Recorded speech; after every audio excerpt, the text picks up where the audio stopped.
The diamond was placed on the table so that all participants could reach it.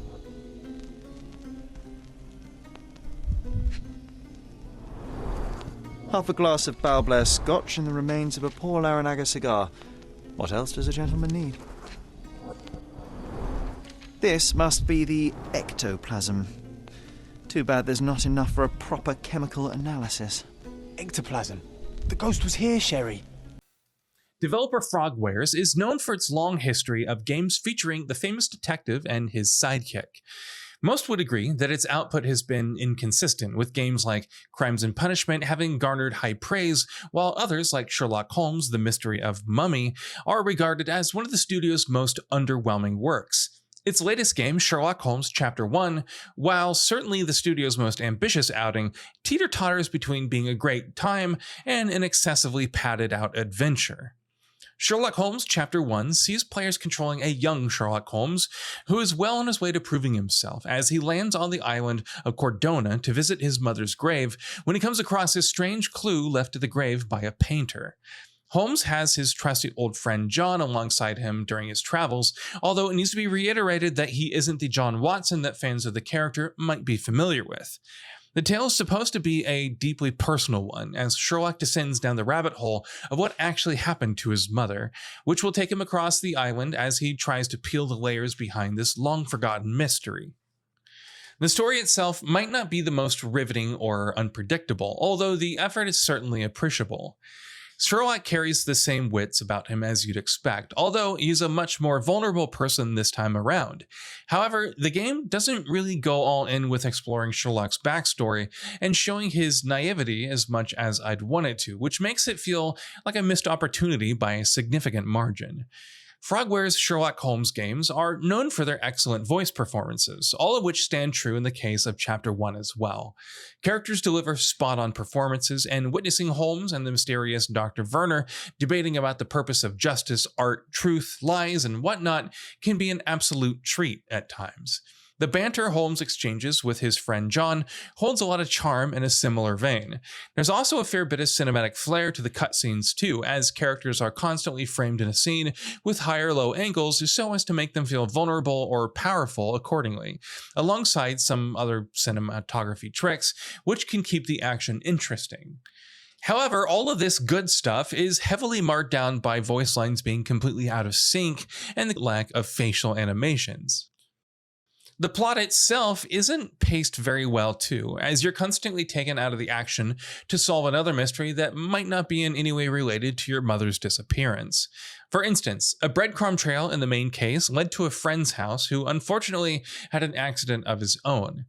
As you'd imagine, I had to solve this entire case that took multiple hours, which ultimately led to a disconnected cutscene of a witness giving me the next piece of the puzzle, which, again, was completely unrelated to the outcome of the case or the case itself. While it's understandable that the game would want players to visit as many of the game's locations as possible, the way it's carried out makes it feel tacked on and adds to the feeling of the story being excessively padded out.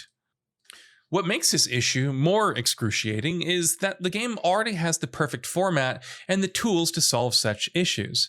Players are free to roam the island of Cordona at their own will, which of course holds a ton of side activities to pursue. You can spend money building up your collection of disguises, you can buy furniture for the manor, and most importantly, you can pursue those side quests littered all across the island's 4 districts. The side quests themselves consist of regular crime cases that you can tackle, memories of young Sherlock that you can uncover, and finally, the Cordona stories, which involve public cases like tracking down ghosts and the like. As such, it would have been in the plot's best interest to entirely delegate distractions from the main questline to side quests, which should have resulted in a much tighter, focused, and well-paced narrative. Sherlock Holmes Chapter 1's gameplay mostly focuses on going from crime scene to crime scene and solving cases. That, of course, requires thorough investigation and collecting evidence, which is done by scouring through the crime scene in a meticulous fashion.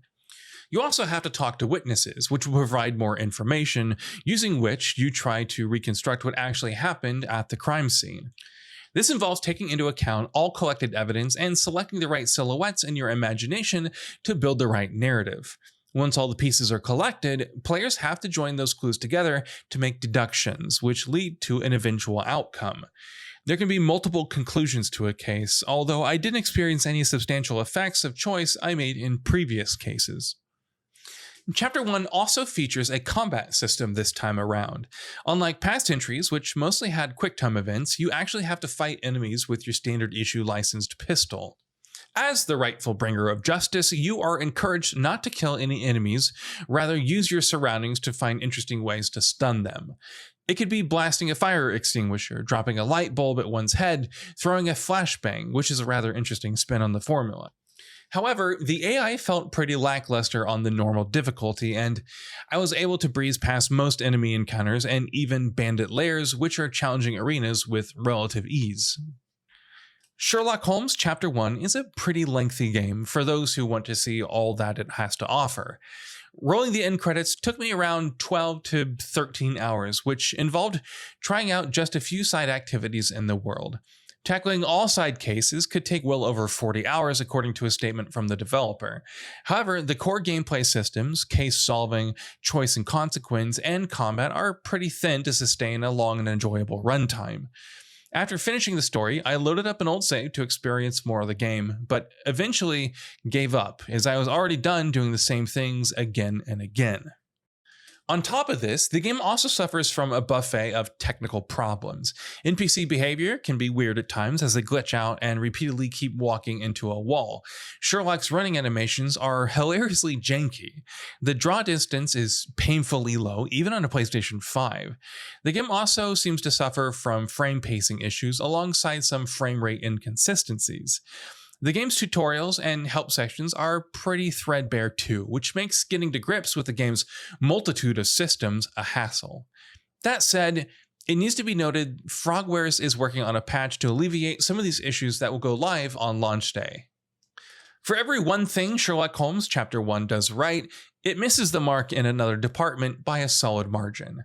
Witnessing the backstory of the detective is an enchanting prospect, but it is heavily marred down by technical inefficiencies and poor pacing.